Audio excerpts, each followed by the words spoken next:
ইয়া রাসূলুল্লাহ, আপনার বিরহের বেদনায় কাঁদি। নবী বলেন, কি চাও আমি দোয়া করি? তুই তাজা হয়ে যাবি, তোর কাছে ফল আসবে, উম্মতেরা খাবে, তা চাই না। কি চাও? খেজুর গাছ বলেন, ইয়া রাসূলুল্লাহ, মানুষের মতো আমার জানাজা পড়ায় দেন, এখানে দাফন করবেন, হাসরের মাঠে আমি আপনার সাথে জান্নাতে থাকব।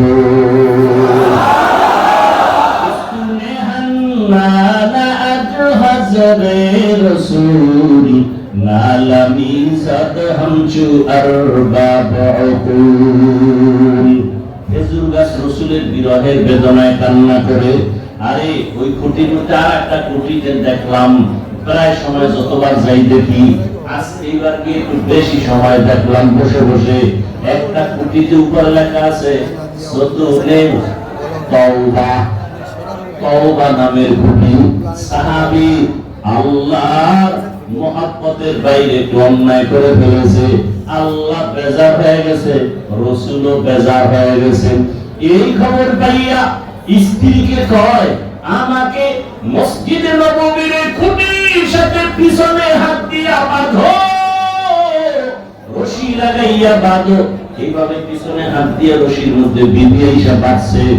বলছে কি, আমি কাঁদতে থাকবো, তওবা করতে থাকবো, যতক্ষণ আল্লাহ আয়াত নাযিল না কইরা রাসূলের বলবে আমি ওরে মাফ কইরা দিছি, ততক্ষণ পর্যন্ত আমি কান্না বন্ধ করব না। এবার বান্দা স্ত্রী খুঁটির সাথে পিছনে হাত লাগায় বেঁধে দেওয়ার পরে আল্লাহর বান্দা কান্না শুরু করে। আল্লাহর ওয়াকার একটু সামান্য অন্যায় করেছে, আল্লাহ বেজার হয়ে গেছে।